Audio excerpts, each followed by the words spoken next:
Hey listeners, it's Kara, your host.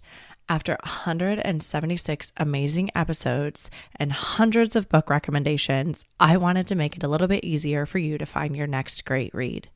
The Bookish Lights Roadmap is your guide to all 175 podcast episodes, sorted by genre so you can quickly find the stories that fit your reading mood. From picture books to adult novels and everything in between, it's the perfect way to explore past episodes and discover new favorites. You can find your copy of the Bookish Lights Roadmap at www.bookishlights.com/read/roadmap, or just click the link in the show notes.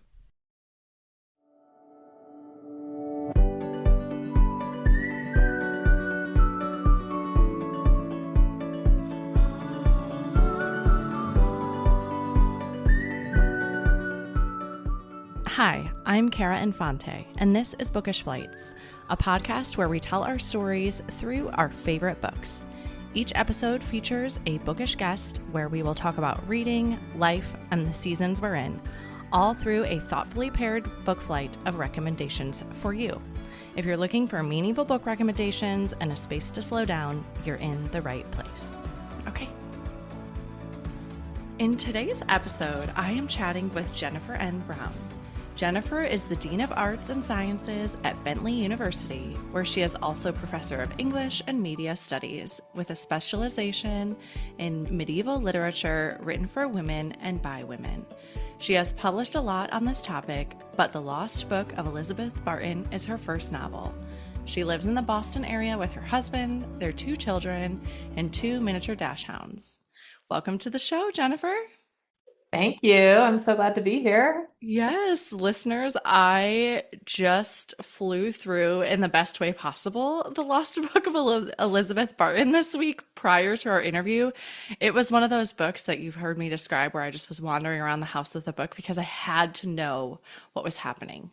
Oh, I'm so happy to hear that. Yes, it was so good and right up my alley with the suspense and the intrigue and historical fiction. It was fantastic. So listeners, go grab yourself a copy. Jennifer's going to tell us what it's about, but seriously, don't sleep on this book.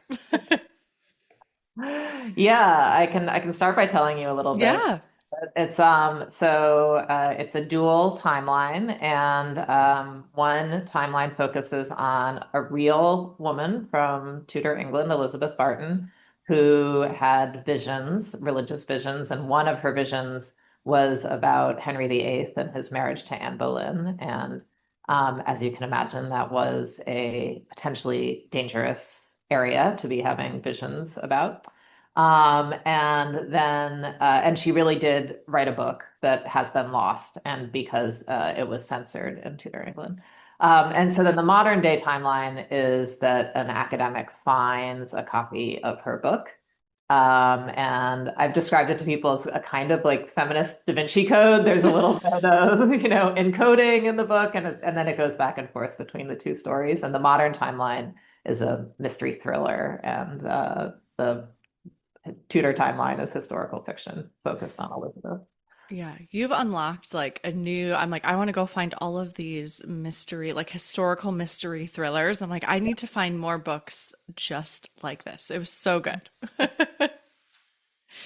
So when you wrote this, did you write the one timeline and then the other, or were you writing them simultaneously? How did you do that?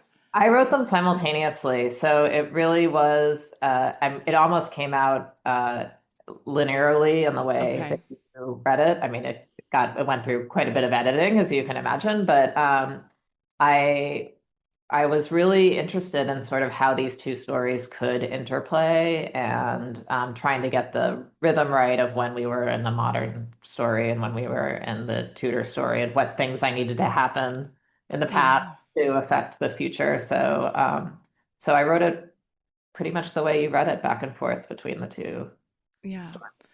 And as you were saying, I didn't think about it too much, but about Elizabeth having these visions of Henry VIII, right? And this was like when the schism was was happening, and they were trying to pull away from the Catholic Church. For listeners that haven't read it and can't put yourself where this is in the context of the timeline. But I didn't think about from Elizabeth's perspective how, I mean, I want to say bold, but I think she naively didn't really know quite what she was getting herself into in the beginning when she had the visions. And if you have a vision, you have a vision, right? I mean, Yes, and and so this is also my area of academic study is actually okay. visionary women. So I've worked a lot on women who had visions in the Middle Ages and in early modern era in England and in France and Germany. And a lot of how believed they are depends quite a bit on their own political savvy or who they're connected to or what champions they have in the church or in politics. And so Elizabeth was always so interesting to me because she really was a farm girl who had this vision. She wasn't some high-placed nun Yeah. or somebody in an aristocratic family who might have had some money or support around her. So one of the questions that I was trying to answer in the novel is what happens when you're kind of naive and enter into this situation and how you may or may not be manipulated or become. Yes. Yeah. Yeah. And I think that's the naivete right there, right? Of her, like just not realizing maybe that manipulation that was happening. Yes. And maybe not realizing, at least at first, that political moment was so important because, as you Yeah. said, this is when, Henry was turning away from the Catholic Church and turning towards the Church of England, declaring the Church of England. And it was a major political moment, huge division in the country, huge division in the church. And Elizabeth was kind of at the center of it, unwittingly, I Yeah. think, but maybe wittingly. I mean, we don't have Yeah. enough, information to know what she really knew or thought. Well, and it makes me think of like book banning today, right? I mean, that's essentially what they were doing to her because he didn't want these visions because he's trying to marry Anne Boleyn, right? And That's right.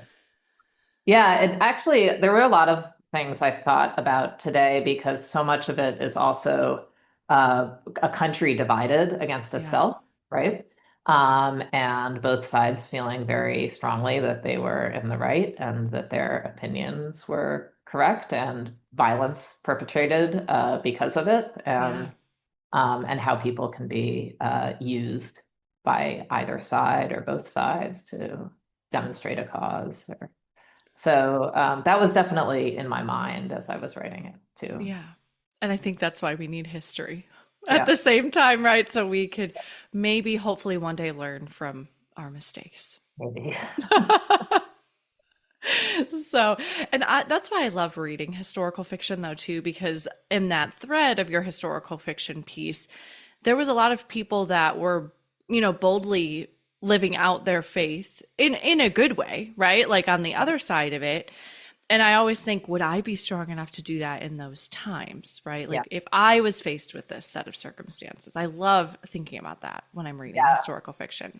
I do too, and I think that's the job of a historian, but also the job of a reader is that empathetic move, right? Yeah. To put yourself in the place of those characters, even characters that might be really distasteful for you, but to have to see things from their point of view, it can be really uh, jarring in a good way, right? Shake you out of your Yes.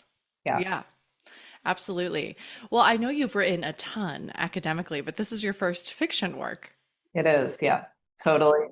First, I could, yeah. Yeah, I was gonna say, how did you find that switch? So on the one hand, I found it incredibly freeing because academic work, particularly the kind of detailed historical academic work that I do, can be um, you could spend days, weeks tracking down a reference for that's going to be a footnote in an article, Yeah. right? And that you want to get facts correct and you want to get citations correct. And I work with medieval manuscripts, so sometimes I'd have to wait until I could fly to England and go to the British Library and look at a manuscript to verify a detail. Yeah, this So isn't just the pull it up fiction, on I was Google. like, oh, I could just, yeah, exactly. Yeah. It was so different to say, oh, I could just make this up, or this detail doesn't fit my narrative, so I'm just gonna ignore it, or I'm going to add something else. And I changed a few events, the time when something would have happened to make it fit the story better, but it was sort of liberating in that way. Yeah, your brain's like, oh, I can finally go down this path that I would like to. Exactly, totally. And because I work so much on these women, and a lot of the historical work I'm doing is trying to figure out what they were thinking or who they were, and it's all conjecture, right? I mean, you pull from letters and you pull from narratives, and you make your best guess, but this I could really just pretend I know. Yeah. Go with it. Yeah, I have a motto, and I mean, this could like fit in both scenarios, but it's better done than perfect because I think eventually we could just spin our wheels. And I'm thinking of this solely from what you're saying, right? The amount of research, but eventually in your fictional work, you got to get pen to paper, right? Like we could sit here and try to do that, but you got to get pen to paper too. And I use it obviously in a podcast context of like better done than perfect. Like I just need to hit send. Right. That's right. I know with my dissertation, I had a little quote of that you have to put a period on it at some point. Like it has to, Yes. you have to finish it at some point. So that Yeah. definitely was a little bit of that. Absolutely. Well, what is your wish for readers when they pick up this book? What do you hope they'll take away? Um, I mean, a part of it is that I hope that they have that empathetic move and this, real sense of being in another place. And part of the reason I love writing the dual timeline and thinking about the second timeline with Allison, the historian, is to think about how modern day academics look at the past and think about the Yeah. past and move forth. So I hope they're both there. I hope readers really feel enveloped in both of those worlds because I think they can both be sort of strange worlds, the Tudor England and the sort of niche academic conference world where everybody has their heads in history and in the past. Um, and escape, a feeling of escape, you know, and then maybe a little bit of that um, learning from the past or thinking about our present through the past moment, and particularly about how women's lives have changed or not changed, or how Mm. women, uh, where women's position is in both of those worlds too. Yeah.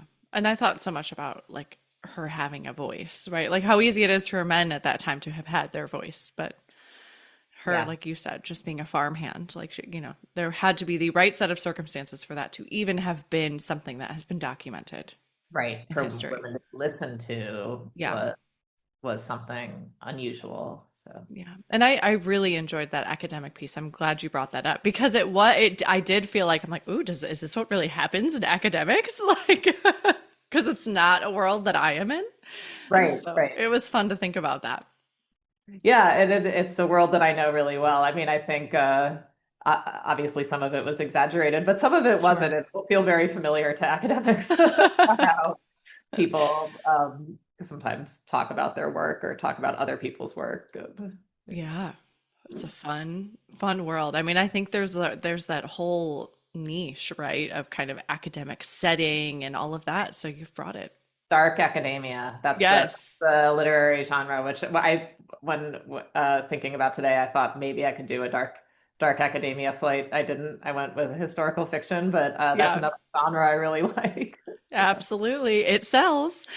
So, well, what did you learn about yourself through writing this book?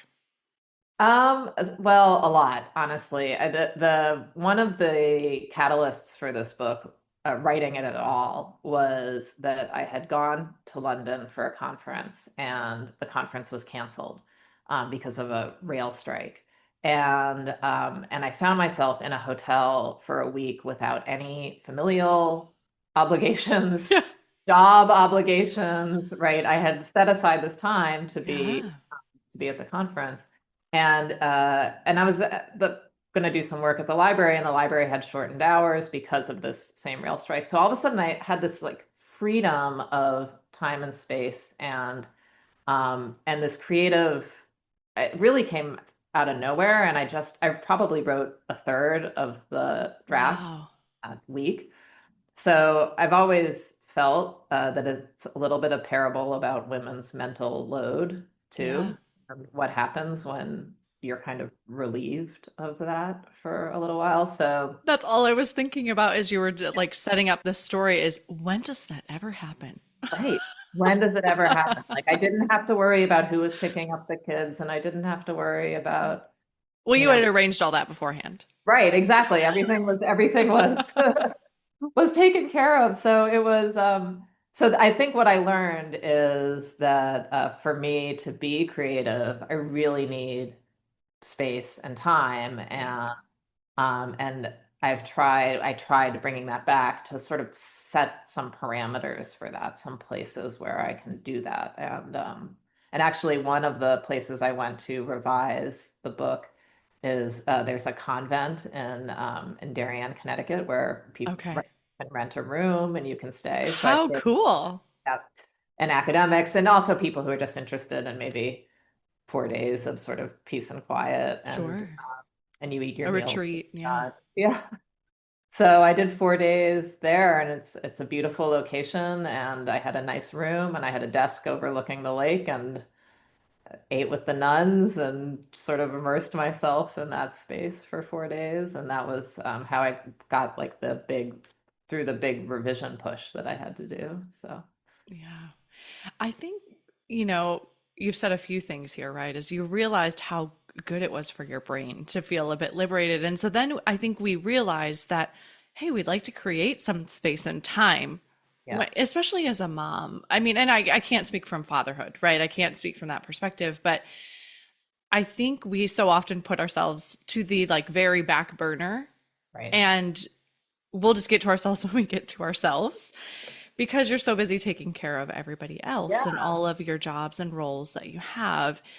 But I think when you, maybe as your kids, if you're a new mom, right? I remember those newborn stages. You can't even possibly think about this. But as my kids have gotten a little bit older, I have found things that have given me such like peace mentally is maybe not the, right best mhm, way to say that. But I'm like, I want to feel like that again because that makes me feel a bit more like myself or a bit more whole right, right. when I'm used to just giving, giving, giving to everybody else around me.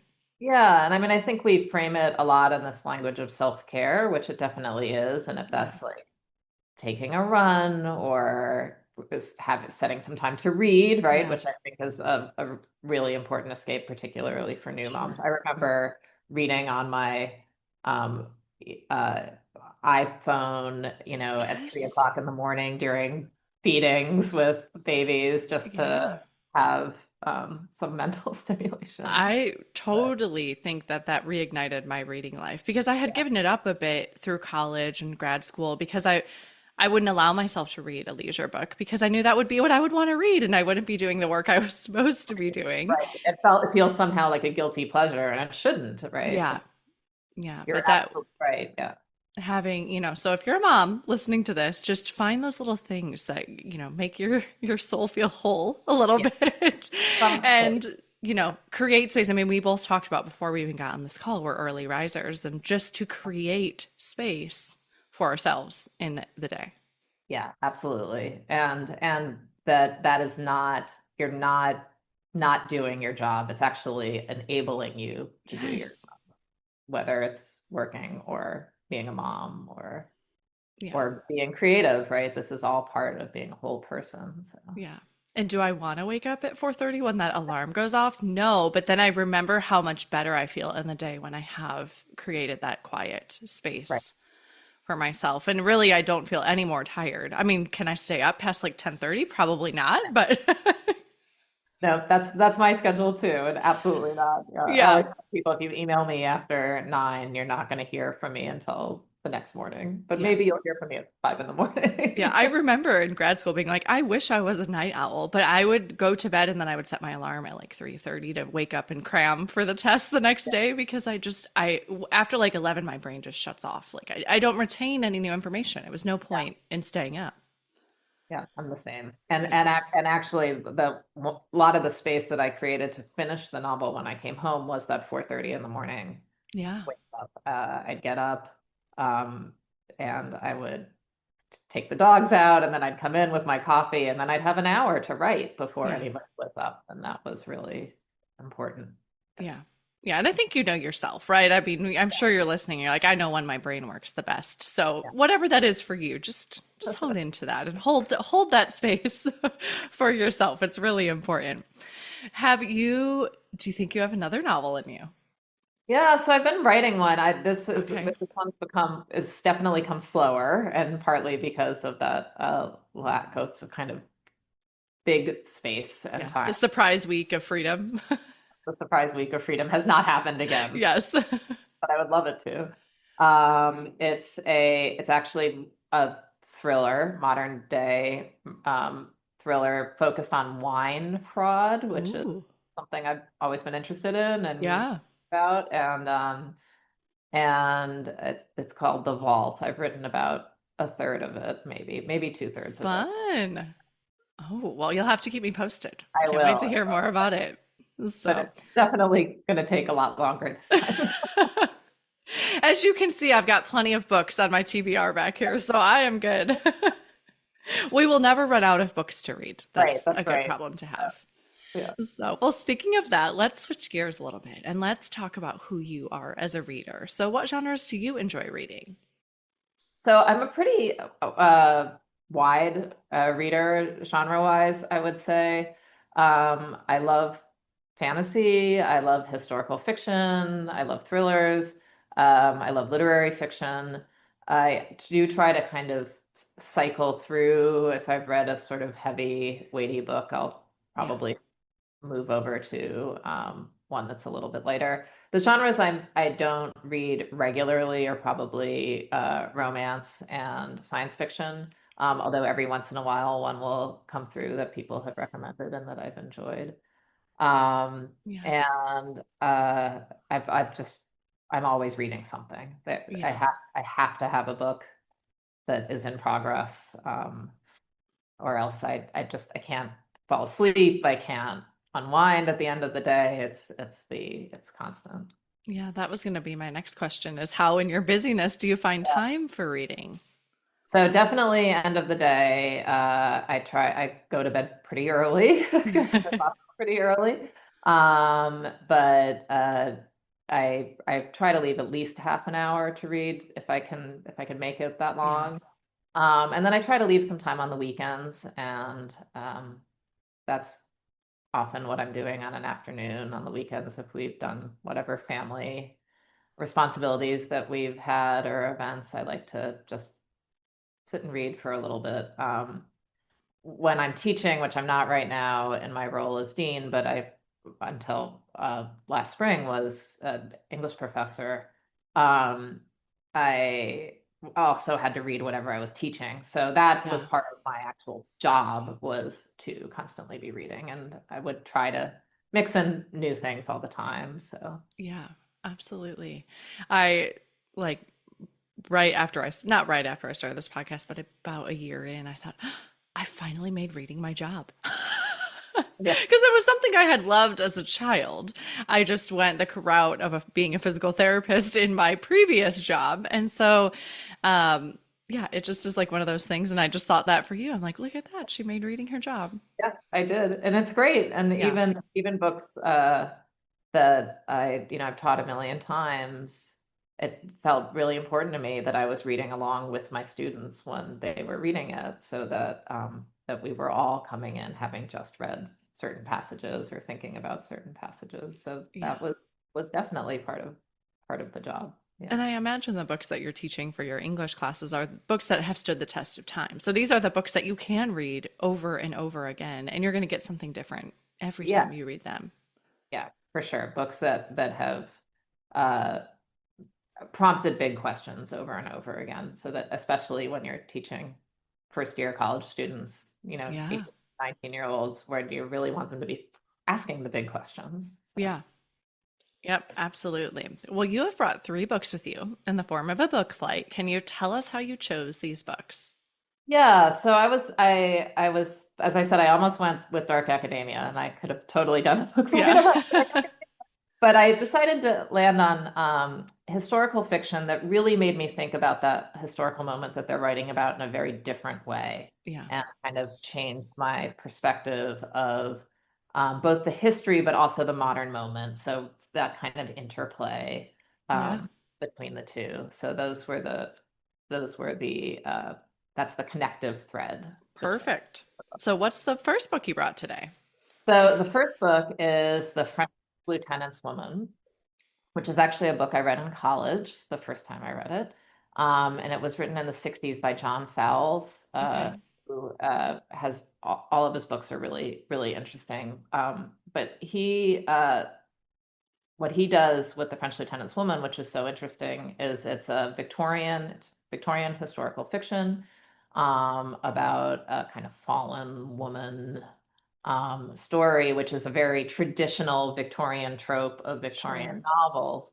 But he really plays with the genre, and the narrator is kind of another character, sort of speaking to the audience, making you very aware that it's a rewriting of a kind of Victorian novel and that it's playing with the genre, Fun.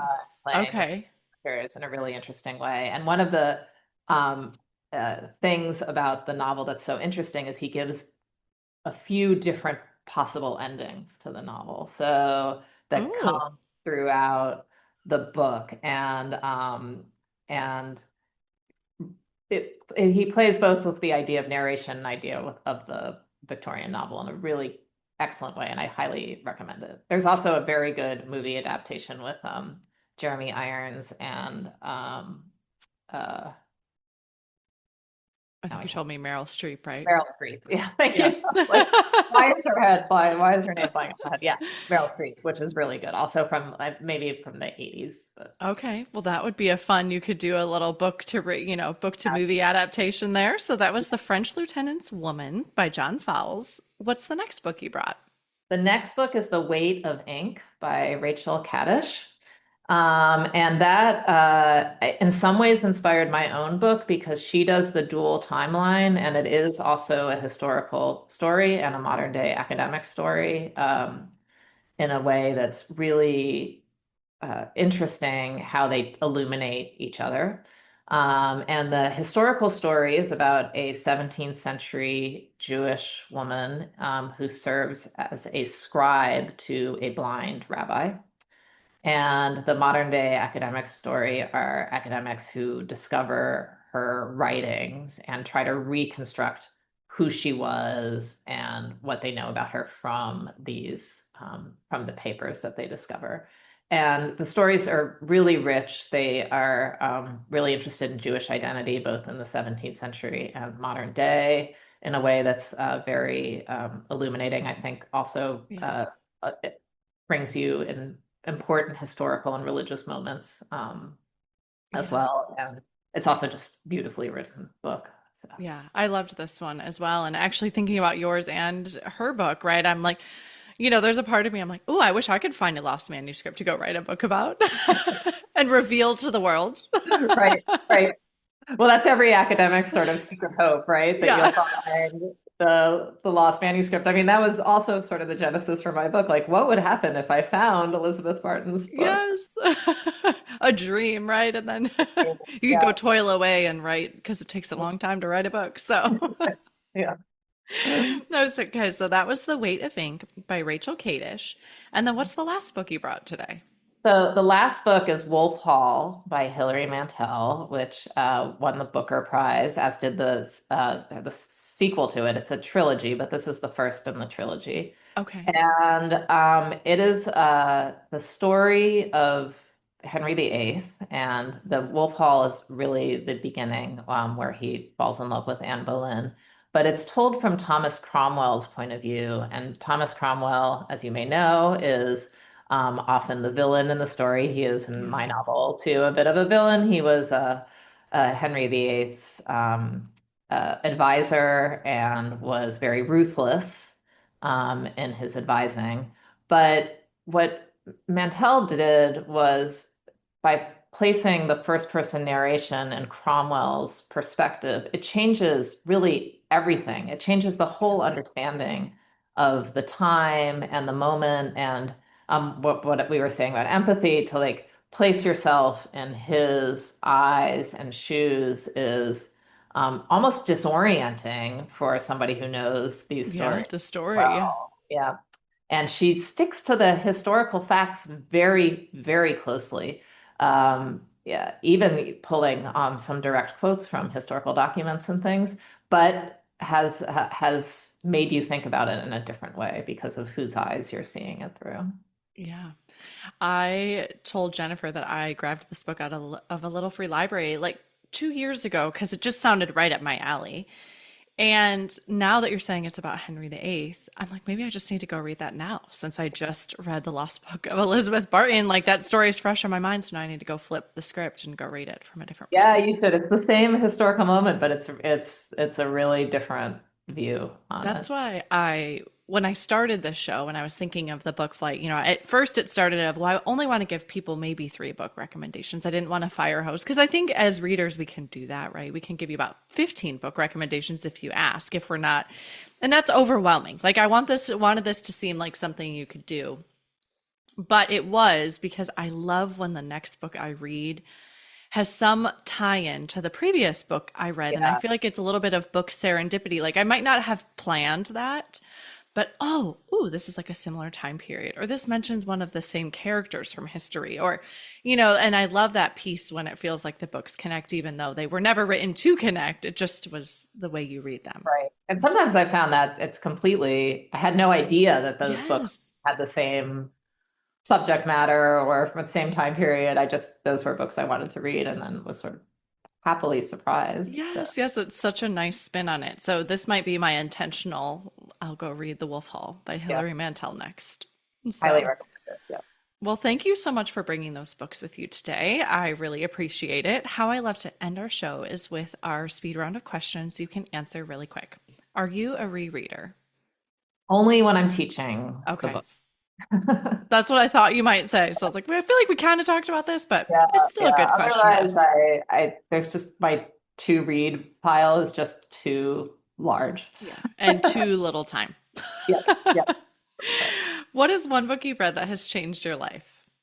Probably Virginia Woolf's Orlando, which I read in college and have since taught. So that is a book I have reread. It's just a really fascinating book that plays with time and plays with point of view and plays with the gender of the character, and it's just for me it was sort of a revelation that literature could do Could do this, that. Yeah.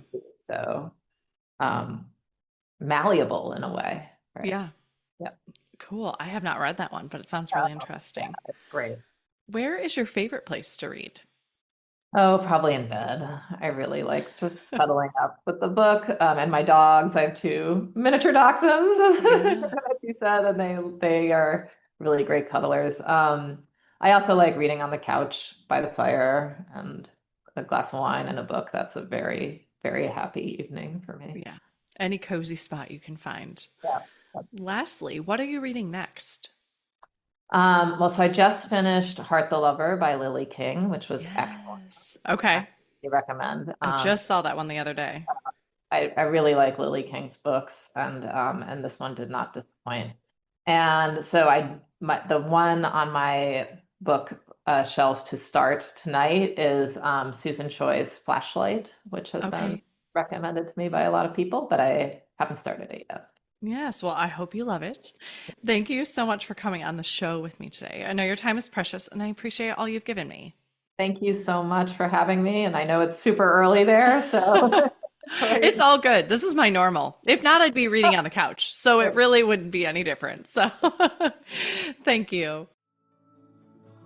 Thank you so much for listening to this episode today with Jennifer N. Brown to discuss her debut novel, The Lost Book of Elizabeth Barton. Her book flight includes historical fiction books that made her think about history differently. We'd love to hear if any books have made you do this as well at bookishflights.com. If you enjoyed the show, please head over to Apple Podcasts and leave a review. Your review not only helps the show, but it also helps the podcast reach others. make sure you are subscribed on Apple Podcasts or Spotify to make sure you will not miss an episode. That's it for today. Thank you so much for listening. As Emma Thompson said, I think books are like people in the sense that they'll turn up in your life when you most need them. Cheers to you, dear readers. Until next time.